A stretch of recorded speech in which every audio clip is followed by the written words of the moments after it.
The Actor CEO Podcast with Mike Moreno. My preparation, how walking, it's like getting back to life. I mean, I think finding a team that you can really trust is so crucial. You build a community of people that you can call and work for. Never allow the fear of failure to prevent you from engaging in your full life. And that's what's the most important thing.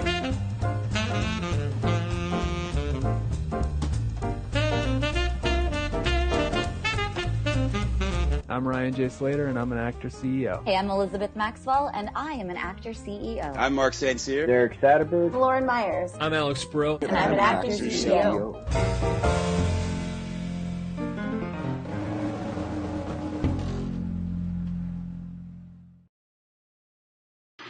Hey, what's up, actors? Mike Moreno here. I am so glad to have you on the show once again. Today, we are, of course, doing the Actor CEO podcast, but we're also broadcasting live to the Acting Business Mastery Facebook group. If you're not in it yet, definitely head on over to Facebook, search it in the search bar, and join, because there's a lot of great resources there. There's a lot of great interviews. I'm going to be trying to do as many of these live interviews as possible, so you get a sneak peek, you get a nice early look at the interviews that are going to go out on the podcast a couple weeks from now. And, of course, there's the 5-day, 5-month challenge that's out that you can take on yourself in order to get your next 5 months of your industry work set up in the next 5 days. So that's a very exciting thing. A lot of people have jumped in on that, so I thank you, and please join us over in the Facebook group. But, of course, today I'm super excited because I get to bring on somebody who I've absolutely admired from afar. I've known her name for quite a while. I grew up in Los Angeles, but I've been very inspired by a lot of the stuff that she's bringing out on, of course, Facebook and, of course, her YouTube channel and all of her wonderful books and other outlets that she's been helping actors for with a long time, and it's been great. She's spent decades in the industry working as a professional, but of course the last 7 years working as a talent manager and bringing on a lot of incredible actors and getting those careers up and running. It is my pleasure to introduce those of you who are not aware. You should certainly be aware of Miss Wendy Alane Wright joining us on the show today. Wendy, thank you so much for being here. Very happy to have you on the podcast. Thank you, Mike. I'm really excited to be here. Hello to all your viewers. Yay. I'm looking forward to talking to you, answering any questions you have. And I'm looking forward to talking to you, Mike. I've been watching you as well, and I love that you're doing a podcast to help actors understand how this business really works and bringing in insiders. Because the more information actors have, the more successful they can be. So thank you for doing that. Absolutely. Thank you.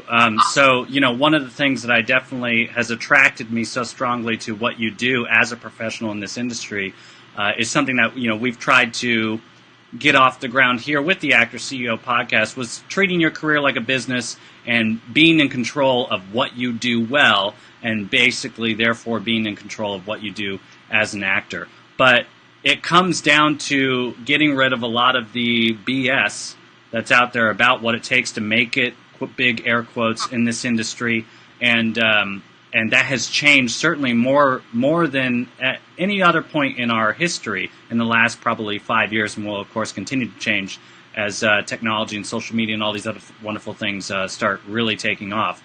But that's something that I've really admired about you, is that you've come from the beginning, from the get-go, and consistently with the content that you put out via your channels and your books and everything, that you've always been a straight shooter with actors. You've always been trying to be as realistic as possible, because you're not only just about bringing people into the industry who have a chance of creating a career for themselves, but you want to make it as realistic as possible. You want to have actors set their expectations as realistic as possible. And one of the things that you've said many times, of course, is not be taken advantage of.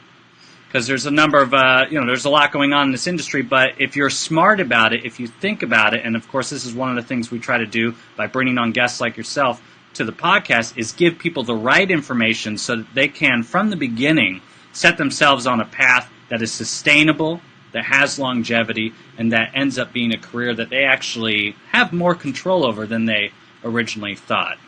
How did you get started in that world of really bringing it down to the bare bones and being real with people, and setting them up for success in their careers? Well, I've always been very brutally honest in my lifetime. I remember meeting Diane Carroll, the actress, years ago, and she was very brutally honest with everyone around her. And one of her people took me aside and said, if you're not strong, you'll never be able to handle being around her because she tells it exactly like it is. And I thought, my God, I'm like that too. It can be abrasive for some people who can't deal with facts and truth and who need to be sugar-coated, but I can't baby everybody. I try to get straight to the point and give people the honest information so that they don't waste their time, they don't waste anyone else's time. And if they really want to be successful, they will have the right tools. And the reason I started this is years ago, as a manager, I get invited to a lot of showcases all over the country. And I love going to showcases because, for one, they pay for my flight, they pay for my hotel, I get to see all the other agents and managers and casting directors, Sure. I get to stay in a nice hotel. So those are the perks of my job, right? Then we have the showcase time, which is usually the runway section, the talent section, the monologues, the scenes. And we look at 600-700 kids, and we pick out 30 maybe out of those 700 that really have it going on, and basically all of us are fighting over the same kids. Or teens or adults. There's always the same few that stand out to us. We have a trained eye. We're looking for certain things. And what I started doing, because I'm so open and so communicative, a lot of the parents and the actors would talk to me and tell me, how much they paid for these events and what they were told at these events. And I was mortified because they were given so much bullshit. They were told things like, if you pay $5,000 and attend my event, you're going to get signed to an agency. Right. Well, you can't guarantee that to anybody. It's not how it works. We don't know who we're going to sign until we see somebody that blows us out of the water. We could watch all of them and say nobody was interesting. So I started realizing there was a whole industry of people that are ripping off actors. And I'm against that. So I started speaking out against those showcase companies like iPop and these other things. They're legitimate. They definitely put the legitimate people in the room, but they don't always tell the people that participate facts. So I don't like that. And another thing is that I always get a lot of questions about how do I break into business? What are the right steps to take? And what do I need to do really? Right. And I decided to start writing, blogs and books just so I didn't have to keep repeating myself. Really, that's how it started. Because I couldn't. I know what to do. I know this space probably better than 99% of the people, but I can't repeat that to every single person who asks me, how do I get an agent? How do I get a manager? How do I find more auditions? How do I build my acting career? How do I market? How do I network? What's the right thing to do? I can't answer that every single day to thousands of people. I never get my work done as a manager. Right. So I started putting it in blogs, and before I even started the YouTube videos, I just started the Secrets of a Hollywood Talent Manager blog. And I just write whatever the hell I really think and feel and what I've noticed going on in the industry and what other agents and managers or casting directors are telling me in private. And I might not say their names for sure, but I will tell you what they say. Right. And I started realizing that as I started recording the videos, that I actually am a massive resource for actors who really want to know how it goes on in the inside and what we really think. Because what we really think and what agents really think is never what you hear as an actor. Yeah, that's true. We got secrets. Right, yeah. I'm not one of those people that looks someone in the face and lies, but believe me, they do this business. They look at an actor, they say whatever, they say nonsense, and then they turn around and go, what an idiot. Right. And instead of saying, here's what you need to do differently. Here's how you could have made your submission better. Here's how you could have made that conversation more powerful. Right. Here's how I would have responded to you if you had done A, B, and C. Right. Because they don't feel like they want to take the time. They feel it's a waste of their time to educate actors. Right. But I feel it's a privilege, an honor to educate actors. Well, we're all certainly much more blessed for it, so thank you so much for that. But I feel like that's one of the major issues, right? Coming out of training, and this is what the Actor CEO podcast, in our attempt tries to fill, is there's a gap between the training of your craft and then the actual on-the-ground aspect of what it means to create a business, be in business for yourself, which is what you really are doing. You're an entrepreneur when you decide to become an actor, and how you create a sustainable business out of that. And there's a lot of huge gap between huge that. and an enormous gap. Yeah. Oh yeah, it's ridiculous. I mean, I'm going to make it a point to try to hit every college that will let me come in and teach the business of acting, because they don't have a clue what really needs to happen from a manager's perspective, from an agent's perspective, from a casting director's perspective. And I understand that because when they're taking theater classes and scene study and Shakespeare and voice and diction and movement and all that stuff, that's what the drama program is for in colleges or in high schools or whatever. But a lot of those people who teach those classes are not necessarily, they've never been agents or managers or casting directors. Right. So they really have no idea what we are looking for, so they couldn't possibly teach their students that anyway. But I found that just being a manager and signing people that came straight out of theater programs, they have a BFA from different universities, they would land in front of me with a lot of cockiness and a lot of arrogance and a lot of training and a lot of theatrical training, and have zero information about television and film auditioning, about creating their package to submit to agents, managers, and casting directors. They would come with the training, which is fantastic, but they didn't have a clue about the business. So I would spend the first year or two of signing an actor, educating them about the business, teaching them, how to shoot good headshots and how they should be addressing in their headshots and how they should write their cover letters and how to meet film producers and how to network with people they meet on the set.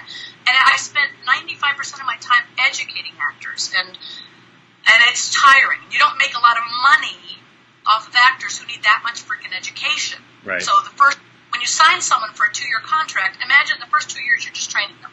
Right. They don't know anything.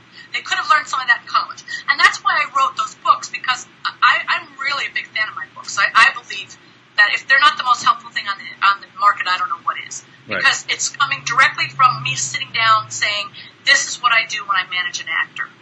This is how I develop their actor's access page, and this is how you make it stand out. This is what your headshots need to look like, and this is what you should wear. This is what you need to be thinking when you take them. Here are people to shoot with. This is what should be in your cover letter, and this is how people like to be approached.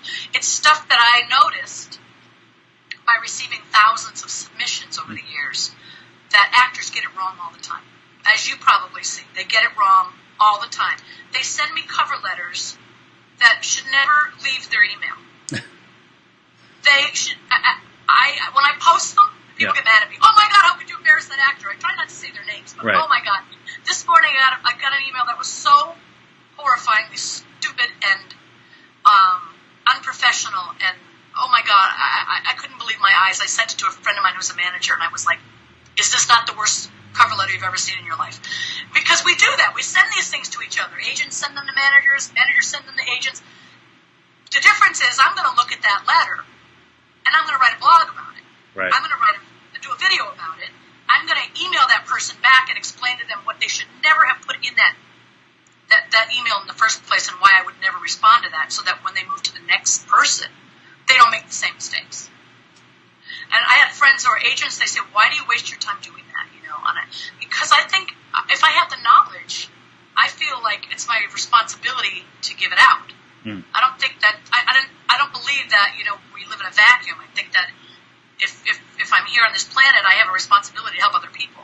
And the way I can help is to share the knowledge I have. So that's what I do. And I'm kind of addicted to it. So yeah, and you'd be surprised, there's a lot of, as I'm sure you've experienced, there's a lot of incredibly talented people.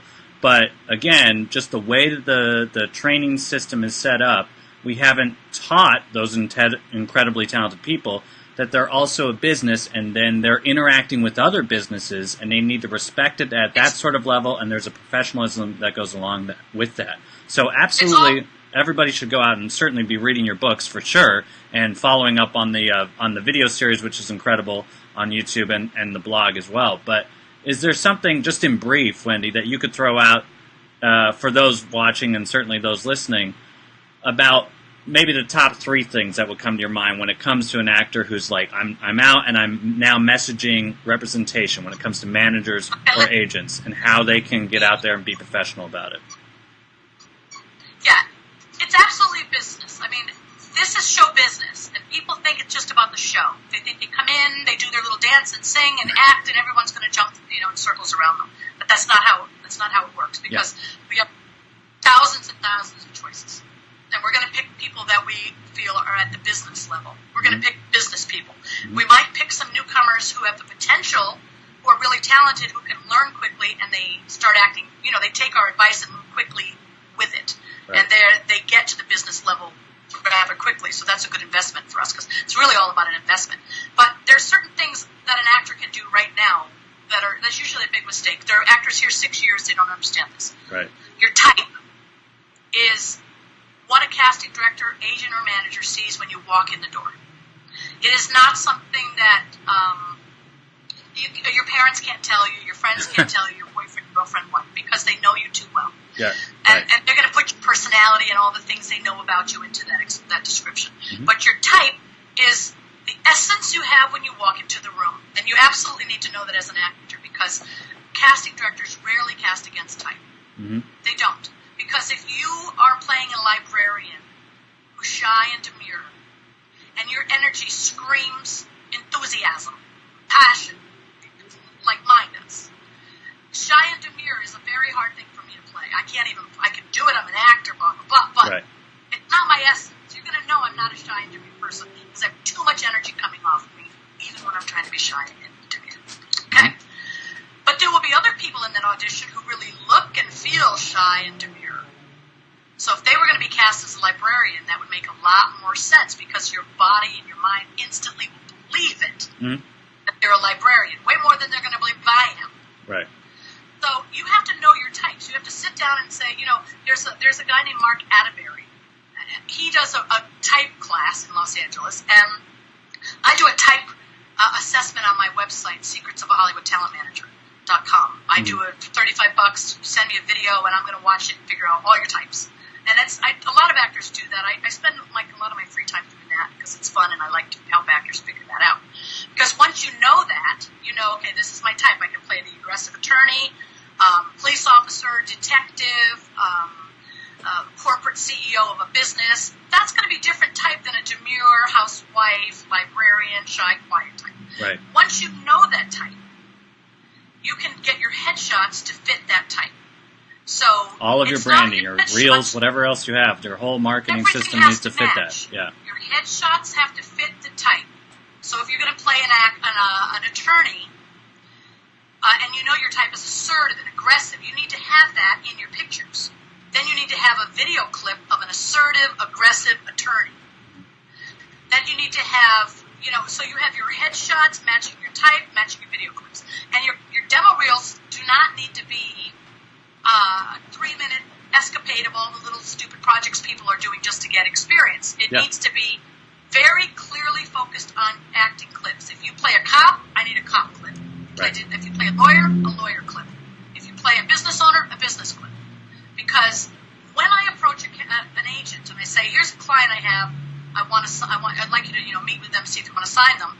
I say they play an attorney, they play a lawyer, they play a cop, they play a hard-hitting detective, they play whatever. And here's a clip for each of those types.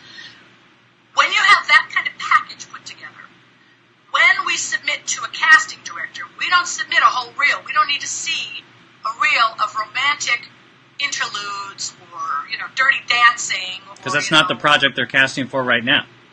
They don't have 3 minutes. They need a lawyer, a hard-hitting lawyer. So they don't have 3 minutes to watch every single actor's 3-minute whole reel clip. It's not. They don't watch them. No. They don't want. So it's okay to have a demo reel and upload that to YouTube. Yeah. Upload that to your website. Every actor has to have a website. Right. If they don't have a website. The other day, someone with a great look. I mean, I really fell out of my chair. His look was amazing. And he didn't send me He didn't send me a resume. He didn't send me a link to Actors Access. He didn't send me a clip. No website. I went and searched him everywhere. I could call him and say, hey, where's your shit? But instead, I was like, if I was a casting director, what would I find out if I was looking for more information about this kid? Nothing. He was like a 25-year-old guy. Gorgeous. Yeah. Gorgeous. What would I find out? I couldn't find his demo reel, acting clips, headshots, anywhere. Right. So now it's a question of, he's 25, he's in this business, he doesn't know anything. I can say that because he doesn't have any of his materials together. That means he's going to be a development client for me. That means I have to educate him on everything. That means he's not coming to me knowing anything. So my question is it going to be worth my time and investment? Am I going to make money out of it at the end of the day? Mm-hmm. Is he talented enough to book the audition when he goes in the room? And if I see problems with this audition, will he take my suggestions and go to the people I know are going to make him a better actor? If he doesn't meet those requirements, I can't waste my time. Right. So an actor, usually actors come to you with a demo reel. This is what I've noticed. It doesn't matter if they graduated Juilliard. They come with a demo reel of projects that do not describe their type clearly, that feature other actors in the clips, that start on other actors when the demo reel starts. The demo reels are such a problem. It needs to be streamlined down to 30 seconds, 3 clips that match your 3 prominent types with 3 headshots that match those 3 types. Yeah. End of story. But with that package, you send a submission to a casting director, and you're in the running for actually coming in. Right. Because no casting director is going to weed through 3-minute videos of 200 actors. Well, and I think that's one of the more important things that people need to realize, and it's obviously a very basic thing, but coming into the business, the clear distinction between what a manager is doing for you and what an agent is doing for you, and then, of course, what the casting director is really there to do. So everybody has a job, everybody is a professional in this job, but they don't need to do all of these other different things. So your reel is not going to be used in the same way. Your materials are not used in the same way when they're going between these different people. So maybe if you want to take just 5 minutes explaining exactly clearly what each of those categories are so that people know when they approach those professionals exactly who they're talking to and how they should represent themselves. Well, a casting director, is hired by a production company. Right. And the production company usually makes several casting directors bid on a job. And they basically say to the casting directors, go give me an idea of how you would cast this project and come back to me. Here's the script. Yeah, because there's no more real in-house casting directors really anymore. They're all independent. The production companies don't do that anymore. The casting director goes home, and they look at the script, and they break down all the characters, and they look at the actors that they've done business with before, that they've hired before. They look at actors they've met in, used to meet in workshops, or that they've met in networking events, or they've met on set, in classes or whatever.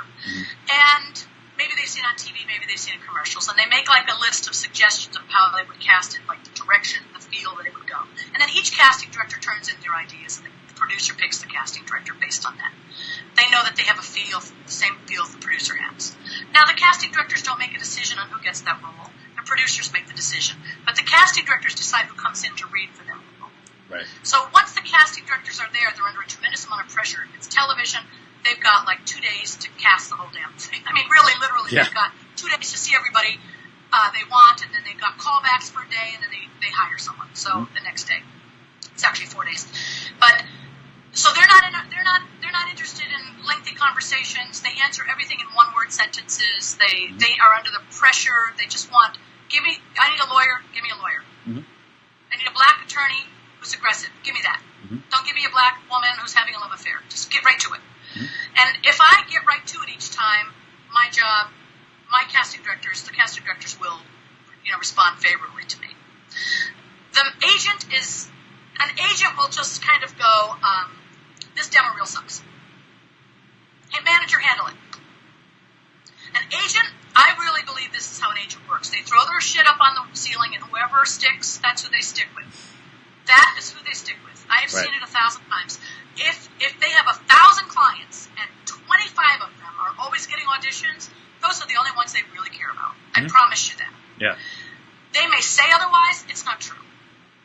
The only time they're going to start to pay attention to you is if you start booking the auditions you go on, or if the pictures that you give them actually make the casting directors pay attention. No amount of pitching is going to make a casting director bring in an actor who's got lousy pictures, or bring in agents don't pitch on every single job. Right. Also, good point. When it absolutely fits their client. Yes. Otherwise, they will send 25 pictures in of actors that may fit that role. There may be 1 or 2 they pitch on because they really are right for the role. And the other ones, whoever casting director notices out of their submissions, that's who gets the attention. The rest of the actors are not pitched on. So actors have to think, my agent is only going to pitch me occasionally. Right. They really are.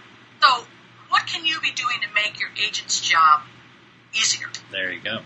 Have you updated your headshots? Have you given them headshots that really match your type? Do you have good acting clips? Mm-hmm. If you think your agent's not getting you out enough, you better check yourself first before you blame anybody else. Yes. And I find that most of the time the actors are at fault. Not saying there aren't lousy agents, because there are some lousy agents, there's some lazy agents, the people.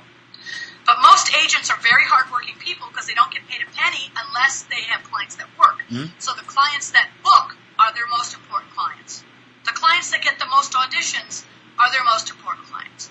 And one way to get more auditions is do so well in the audition room that casting director brings you back again. Yeah. It's no easier. You can't get there's no other way to get more auditions faster than do well in the ones you get. Mm-hmm. If you're going on auditions and you're not getting callbacks, that's a problem. You're going to get dropped from your agent, at some point, if you're not getting callbacks. If you're not getting callbacks, I always tell actors to go to Amy Linden, because Amy Linden teaches actors how to break down the scene and make powerful choices that get callbacks, that go to producer sessions, that book, I think she's got 42 series regulars she's helped train. So when I have an actor that I believe in who's not getting callbacks, I send them to Amy Linden. I don't want to hear excuses. I'm training with this person. I'm training with that person. I don't care. You're not getting the results. Right. And I need results. I need money. I want bookings. I want success. Mm-hmm. And you want success. You're not out here from Indiana or wherever you came from so you can flail around for years. So it's important that an actor is honest with themselves. And I find that's the huge challenge for actors. They don't see themselves clearly because actors suffer from two things. They suffer from major ego inflation. Mm-hmm. They think they're the greatest thing on earth. And they suffer from major insecurity. And they go back and forth between these two debilitating characteristics. Right. The ego that makes it unbearable to work with them and they don't take direction. And, they think the world owes them. And then the debilitating self-doubt and worry that they're never good enough. Mm-hmm. And a manager has to deal with both sides of that actor and try to get them to a middle ground in their career where they'll be successful. Right. Agents don't have time for all this. Yeah, exactly right. Yeah, they're not there to manage your business. They're there to submit what you have to the jobs that are available. That is their job. Casting responds? Great, bring them in. Exactly. I have clients that casting responds to more than any other client I have, and if I see that going on as a pattern, I will try to change that. But almost all managers and agents kind of have this theory. If we don't change it in a year or two, they got to go. Right. It's too much time and energy trying to turn something. It's not saying the actor can't go off on their own, train some more, get another agent, down the line, maybe get on a series, blah, blah, blah. But at that time, it's not enough payoff for the investment. Right. And another thing actors have to do is they have to stay in touch with their managers and agents. I tell people when my birthday is, not because I need people to give me stuff. If I showed you my house, you'd see how much stuff is in my house. I don't need any more stuff. If I have a client that doesn't send me a birthday card, I know they're not doing that for everybody else either. Right. It's that simple. I know they're not doing it for their agent or casting directors they've met or producers they've met. They don't do it for their manager, the one who cares the most. They're not doing it for anyone else. Yeah. And that's a test for me. I watch to see who pays attention. I watch to see. I talk to agents. Did so and so remember your birthday this year? No. Why would your agent give a shit about you? Yeah, and it's easy enough. It's easy enough to stay up on it. It's easy enough for actors to, send a card. Do whatever it takes.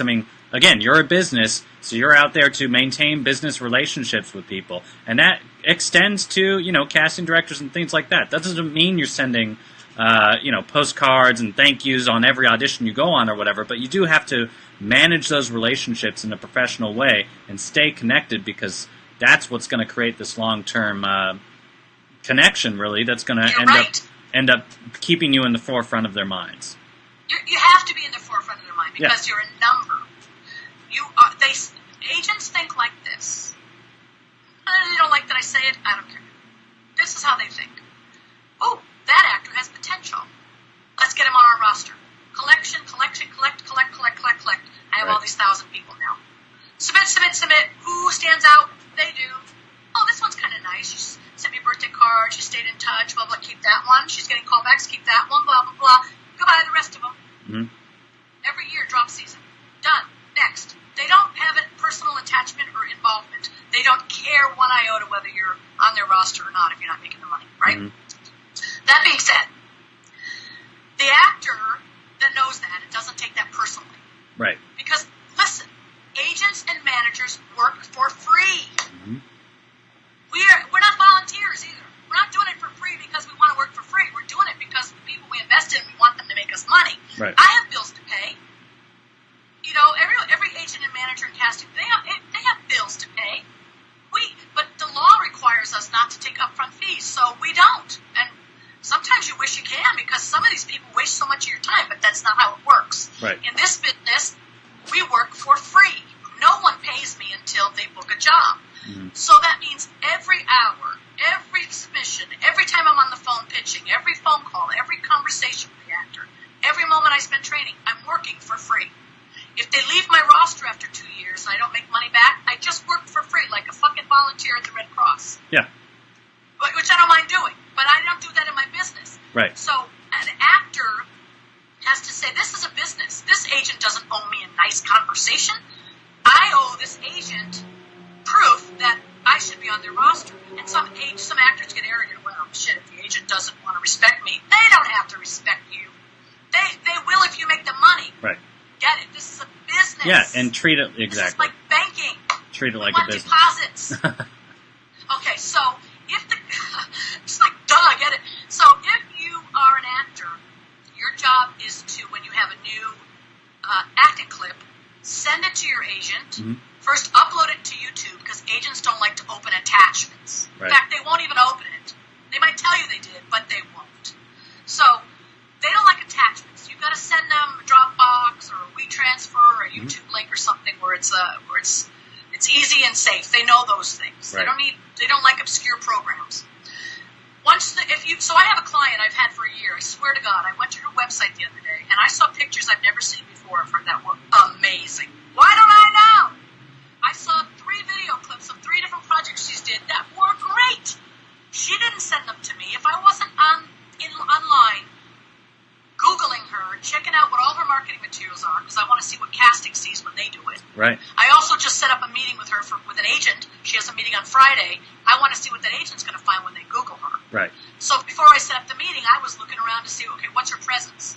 It better be professional. She better not have any political crap on her Facebook page. I better not see anything, overly promiscuous or anything like that. I stumbled across a handful of pictures that were amazing that I'd never seen, and 3 clips that were I'm like, why aren't these on Actors Access? I sent those clips and those pictures to the agent, and we set up a meeting. Right. And now those clips and pictures are going to go on the website. So sometimes actors don't pay attention to the details. Their resumes are sloppy. Right. Things are capitalized in some sentences, not in another. They don't keep their resumes up to date. They book projects but don't keep them up to date. They complain about the $22 they have to spend on Actors Access to upload clips. Go home. It's a write-off. I mean, in the end, this is the cost of doing business, right? Again, you're an entrepreneur as far as the IRS sees you. You are a business, so you get to expense those things. If you're taking an income from it, you get to expense those things. But the other thing is, if you make any money in acting, you can write off your agent's commissions, your manager's commissions, your acting classes, your gas to your auditions. There you go. Clothes if they have you buy clothes for a project. And also, when you're filling out your information at a production company, you can add more numbers to your what the hell is it, 2 or whatever it is. Right. Because otherwise they take way more in taxes than they need to. You need to get an accountant. If your accountant is tax write-off, you should be keeping every single receipt. You have to think of this thing as a business. Yep. You keep a contact book, and you have to keep a track of every person you meet. When I get business cards from people at film festivals or wherever, I write on the back notes about the conversation we had, because I'm never going to remember that. Right. I won't remember it. 99% of the people I meet. I do Skype consultations with people, and while I'm talking to them, I am so fully 100% focused. I tell them everything they need to know about where they're in their career right now, how to move to the next level, what they're doing wrong, what they need to do right, how to fix it and turn shit around so that they can start booking. That's my conversation. I have really powerful and loving and wonderful conversations with people. But a year or two later, I'm going to forget. I talk to a lot of people. Yeah. So the only way I'm going to remember them is if they send me a note saying, hey, remember me? We did a Skype consultation last year. And I'm like, oh, yeah. And since then, I booked this, booked that, got this agent, got that. I love updates. Agents love updates. Managers love updates. So you can't worry about, oh, I don't want to bother my manager or agent, But how do I know if they're submitting me? If you're staying in touch with them and they're developing a fond feeling for you, you are going to pop up to the front of their mind before all the other clients who don't bother. Yeah, absolutely. I say that personally. This week I dropped an actor I've had on my roster for a year. We've been submitting him like crazy. No response from casting. We pitched him on all kinds of stuff. He never gets a call back. It's not working. And he's not making any effort to connect with me. While I have other actors on my roster who are Facebooking with me, they send me instant messages, FaceTime messages. They text me. They let me know what's going on. They send me emails. They go to lunch. I care about them.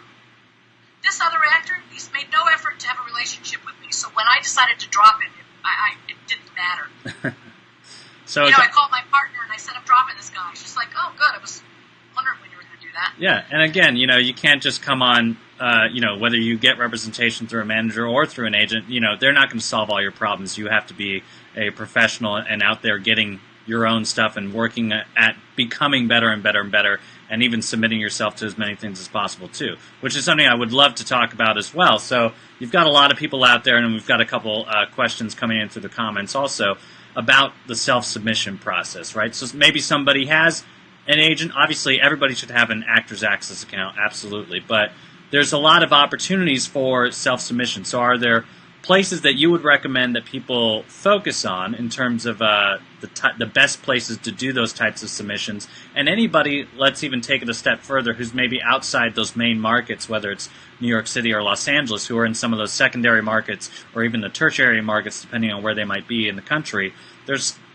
We were talking before we went live today, there's a lot of opportunity that's growing here in the in the business right now, and it's really exploding. So there is a lot of opportunity out there. So when it comes to submission for actors who are kind of doing it on their own, let's say, what are the best places to go, and what is the best path in terms of getting yourself out there in the best way possible?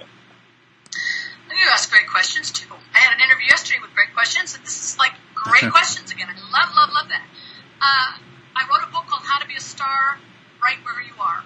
Perfect. And when I say ebook, it's not a 4-page ebook with some nonsense on it. It's a 120-page book that you print out, put it in a binder, and it's like a guide to exactly what you do for the next 5 years. It's magical. It really is. And I recommend every actor go get it. If you don't live in LA, you can build your career wherever the heck you are. Wherever you are. So there's certain things you're looking for. Online websites, yes. There are several ways to find out legitimate ones. Obviously, Backstage.com is a legitimate online site. Mm-hmm. Not just because I write for them, but because they are. And when I was an actress, I got a lot of auditions through that. And they tell you all kinds of stories and articles that are inside information that you need to know as an actor. Yeah. So read it, Actors Access is probably the most important online casting site to be on. Mm-hmm. And then Casting Networks. Mm-hmm. Those are legitimate sites. Casting Networks is mostly commercials and web series and student films. Actors Access is more television and film and short films. So you need to be on both.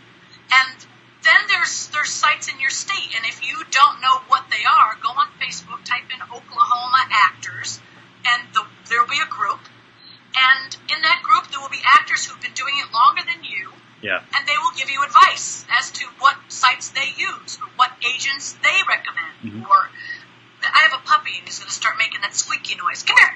Come here. Don't make that noise. We're talking. Come here. I'll show you my puppy. Everyone can see my puppy. Yay. Hello. Hiya, puppy. Say hi, y'all. Oh, you're shy. You're camera shy. Oh, no. Pretty. Gorgeous. Yeah, don't make that squeaky noise right now. So, that's one way. And then going to film festivals. I always suggest people go to film festivals because that's where your people are making movies are in your state. If you're in Kansas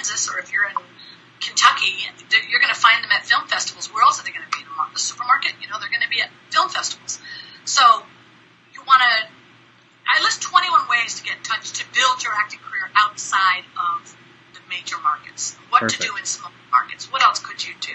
Well, even just to touch on your film festival thing, like let's say you're at a place where maybe carrying all your headshots and resumes in your backpack or whatever it is kind of unfeasible.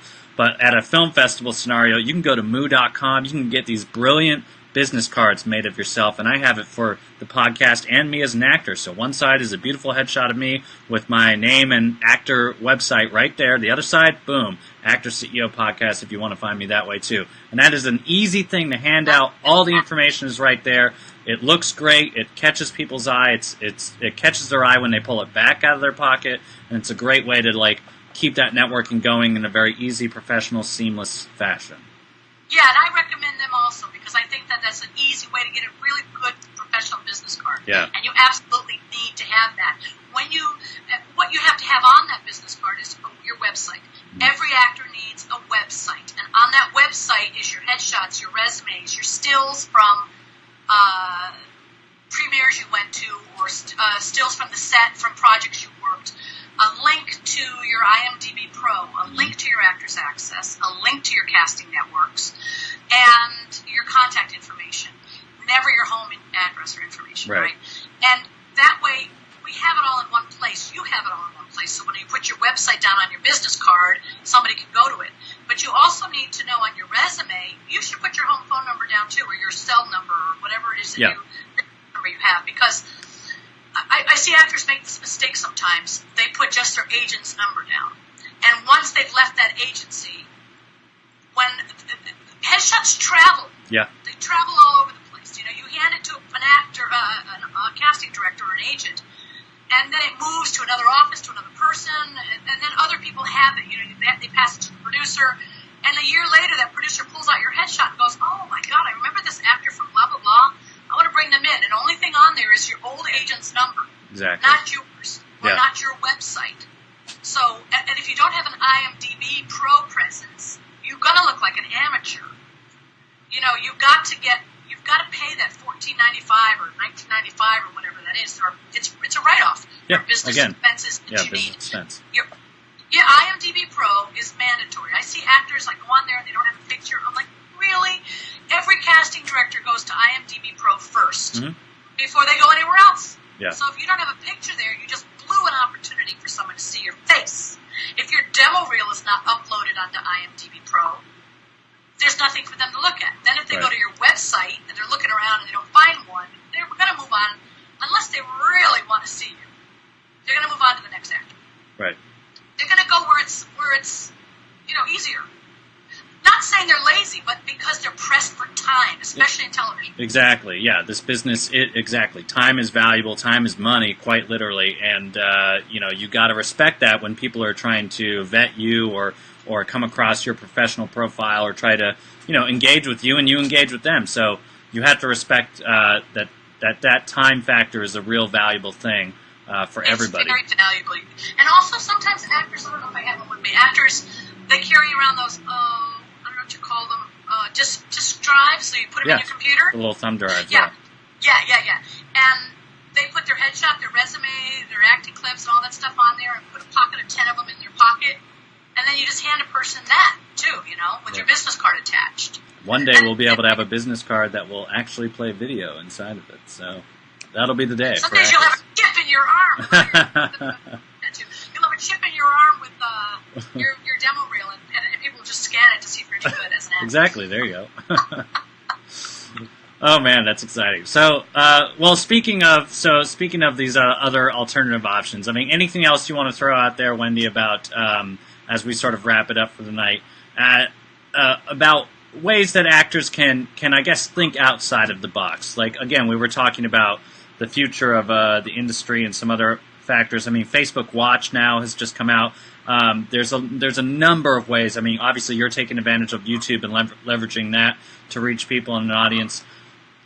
If an actor, so now we were just talking about demo reels. If they don't have that content, you can actually go create that content right now in a way that you could never do even 3 years ago, you couldn't do it the way that you can do it now, and the platforms that are allowing you to reach massive amounts of people and eventually create your own career, if you like, without needing to have access to the, big air quotes, the gatekeepers that are out there right now. Doesn't mean that you can't go out and continue to pursue that, but while you are doing that, you can make your own content. So have you seen that people do that successfully, and do you have any other tips about how that might work out? Well, I love that question. Actors can get around gatekeepers today, like you said, like never before. Like never before, yeah. Never before. You couldn't get to an agent without a gatekeeper, or to a production company, or to a studio, or to a casting director without a gatekeeper. Yeah. Now you can go around everybody, Yeah. And you go around people by making great content that people respond to, and then people will come to you. It's the same way that like CAA and ICM and William Morris Endeavor and Innovative, they go to the actors who are working, who get out there, who rise to the cream of the, they rise to the top of their pile of the generation of actors, and they go after them. People don't have to go after those agencies, Right. And it's the same with when you put out a great movie and it does, millions of views, 10 million views. Believe me, people are going to track you down, because companies now, and even my company is a smaller boutique management company, but we have a person who scans for views on YouTube to see who's standing out, whose content stands out, because we go after YouTube stars. We go after people that create their own content. Yeah. And every major company does that now. We look for people that are standing out. So you create your own content for sure, and don't just put it on one platform. Put it on several different platforms so that people can get to it from many different ways. You don't know how people are going to want to, if you're funny and you want to do a stand-up routine, do it on, put a clip of it on Instagram, put a clip of it on Vimeo, put it on YouTube, put it on, your Facebook, on your IMDb, put it on all those different ways. Do a podcast, because you want to make it easy and accessible for people to reach you from every angle possible. Yeah. Because you don't know how people want to get that information. Some people want to read it in an email. Some people want to see it in a demo clip. Some people want it by hand in the mailbox. Mm-hmm. Do all of it. Mm-hmm. Do all of it. It's going to take work, but this is a business that takes a lot of work. Yeah. And if you stay organized like a business, keep track of what you send, keep track of who you follow up with, and keep have track a plan. of your conversation. Have a plan. Read the book, How to Win Friends and Influence People. Of course, yes. I always recommend Read that. books that teach you how to network with people. People like to be called by name. It's like the most common thing. Mike, they like to be called by name. Yeah.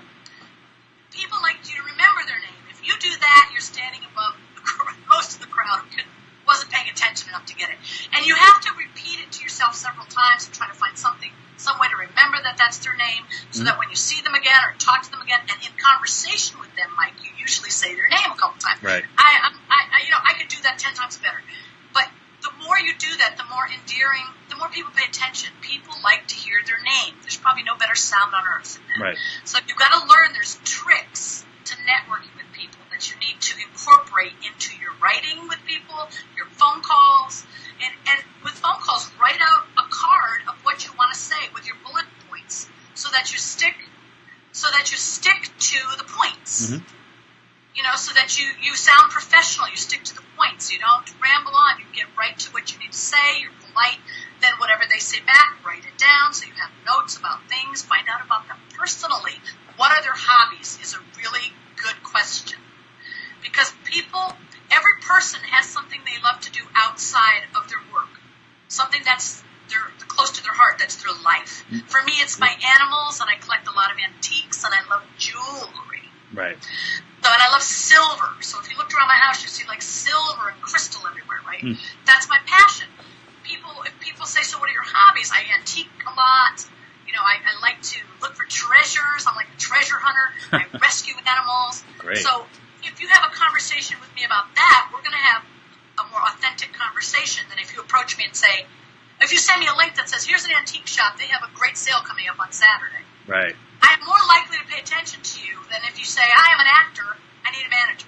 And hey, now with social media and everything, this is another great way to get in front of people, especially on Twitter or anything like that, where you can just drop a little something that is valuable to them. Not putting your reel on every single tweet that you put out to them, or your headshot on every single tweet that you put out to them. Just a little, hey, something I know that you're interested in personally. I thought you might this might be valuable to you, or in an email, or in a Facebook post, or whatever it is. You can reach them that way without bombarding them with any of this information, but just being smart. Look, I need another demo reel like I need a hole in the head. Exactly. And there's a time and place right for that. There's a place on the internet that you have that. If they want it, they will find it. I mean, I can't represent all the actors that submit to me. I have thousands of submissions I can't even get to. So somebody has got to find a way to approach me outside of that angle. They need to come in, on Facebook and not ask me about management, but instead start a relationship with me. There are people that comment. They don't comment incessantly. If people comment incessantly on everything I post, I delete them as a friend. I don't want that. Right. If I don't even know you, why you're commenting on everything? Right. Leave me alone. Right. But if you comment occasionally on things and say something intelligent, I start to know your name. Mm-hmm. I start to see your name once a month or once or twice a month, and I'm like, oh, I know this person. I'm starting to know this person. Now I'm kind of wondering, where are they from? What are they doing? I might go spy on their page and see what they're up to. What are their projects? Watch their demo reel because I want to. Right. And now I'm like, oh, this might be an interesting person for me. I need someone like that on my roster. Let me touch bases with them. So it's okay to start a relationship on Facebook. Just do it professionally. It's always professionally. Don't ask for anything. Like, there's an actress, a very famous actress that I talked to on Facebook. And I started because she's freaking funny. She's funny. I admire her work. I like her. I've never met her personally, but she's commented on some of my stuff. I've commented on some of her stuff. And the other day we had a conversation for the first time, and we've been doing this for 2 years. Right. Relationships take time to cultivate. And this business is a marathon, not a race. So you don't need to be jumping into bed with somebody the first moment you meet them, because that's not going to work. That's not going to get you where you want faster. It's actually going to throw you in the gutter a lot faster than you realize. If you take the time to build that relationship, you'll end up where you want to be. Yeah, because, like you said, it's a marathon. Desperation reeks, and it's not pleasant, and people don't like it. You got to know that this is not your only opportunity. Exactly. There are people. If I'm not helping you, someone else can. Yeah. If I have anything I would say to an actor, utilize every resource you can. Keep a list. Like, you would be surprised how many people you really know in this business. Mm-hmm. Start to think about it. If I made a list of every agent I know, every manager, every casting director, every producer, director, lawyer, publicist, and then I looked through my Facebook friends, through other friends I've met, and figured out all the things that they do, and make a list of who you know in this business, you'd be surprised at the resources you already have in your hands. Start facilitating and building and watering those relationships like wonderful plants. Yes. Start watering them. Yep. You already have connections. There's probably people you've already met. There's no magic bullet. No. Unless it's on your counter for veggie juicing. There's no magic bullet to being a successful acting career. You're not going to meet someone all of a sudden. They're going to put you in a movie. You're going to be a fucking star, and the next year you're on a series regular. Exactly. It's like no one person's going to change your life that much. Rarely will one person do that. I was on the Oprah show years ago. She flew me in to talk about the power of intention because I wrote a book called Contrary Action. Oh, cool. And she read it, and she brought me on the show. And Louise Hay, God rest her soul, she just died this week, she was on the show. And Cheryl Richardson was on the show. We're all in that space about self-help and empowering yourself, etc. Mm-hmm. My mom was like, oh my God, once you meet Oprah, your life is going to change. I'm like, mother, it doesn't work that way in life. Yeah. My mom was like, but you're so profound. And that's so sweet that she thinks that about me. And I appreciate her admiration. But I don't have unrealistic expectations. Right. But what I did do is stay in touch with the producer who brought me in for that show. Mm-hmm. And when I had a television idea the other day to pitch, it was actually 2 weeks ago to pitch, I've been in touch with that woman. I don't lose touch with people. Mm-hmm. Mm-hmm. That's another big mistake. Don't lose touch with the people you already meet. Yes. So I'd already met that producer. That producer I stayed in touch with for the last 7 years. And I had a TV idea I wanted to pitch for Dr. Phil's show, because that producer moved to Dr. Phil. Okay. And I pitched her the idea, and she loved it. There you go. So she's talking to Dr. Phil about it, because I stayed in touch with the people that you meet. Yeah, and you knew how to professionally cultivate that relationship, rather than, be weird about it or be, you know, sort of rushed about it in some sort of way. Yeah. Stay in touch with the people you meet. Stay in touch with them. Don't think that people are, don't write people off. Right. Anytime you have a genuine, authentic feeling with someone, embrace that and pour into it. Yeah. You know how you talk to someone sometimes and it just like feels really right and it clicks? Yeah. Don't walk away from that and say, oh, that was nice, move on. Bring that person into your circle. They're going to be good for you in some way, I promise you. Oh, man. That's so true. That's so true. Wendy, you've been incredibly generous with your time, so thank you so much. But I want to make sure that everybody knows where they can find you and all of the incredible and wonderful resources that you give out to so many great and talented actors. So where can we find you online with your social media handles and stuff like that? And, of course, your website and your YouTube series. Okay, so secretsofahhollywoodtalentmanager.com. Mm-hmm. That is my main website. If you are a YouTube follower, you should get over to Secrets of a Hollywood Talent Manager, sign up for the newsletter, and stay close to me because I will always be giving you helpful information and new information, and useful information that you can trust. So stay close. If you want to set up a Skype consultation, it's on the same website. If you want to do and you can set up a typecast. If you want me to look at your type and tell you what your type is, so you can helpful. do it on that website. So helpful. Secrets of a Hollywood Talent Manager. Follow me on Instagram, which is Wendy Alane 1, my name. And you can always email me, wawentertainment@yahoo.com. And I've written 7 books, all about different things. I wrote a book called 25 Ways to Get More Auditions. It's actually 50 ways. I should have titled it that way because I came up with 25 ways. And then I asked 25 different industry people, and they gave me 25 ways. Perfect. And so you need this information. If you're an actor, immediately go get it. Not because I want your money, but because you need this information, and it will help you, and it will change the trajectory of your career. You're going to get there faster, and that's what it's about, getting there faster.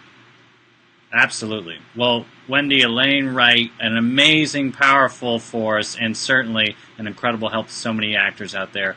And I can't thank you enough for being so generous with your time and coming on the podcast and sharing, of course, with our listeners and our viewers today on the live broadcast. So thank you again Mike, so can much. I just say, you are an amazing force, too. Thank you for having me on your show. Thank you for what you do for actors, providing them stressing how important this is as a business. Yeah. They need to be a CEO of their company. If they're not running their business as a CEO, they're never going to be successful. No one's going to do it for you. No one's going to do it for you. So thank you so much. Yes, thank you. Thank you, everyone, for watching and listening. All right.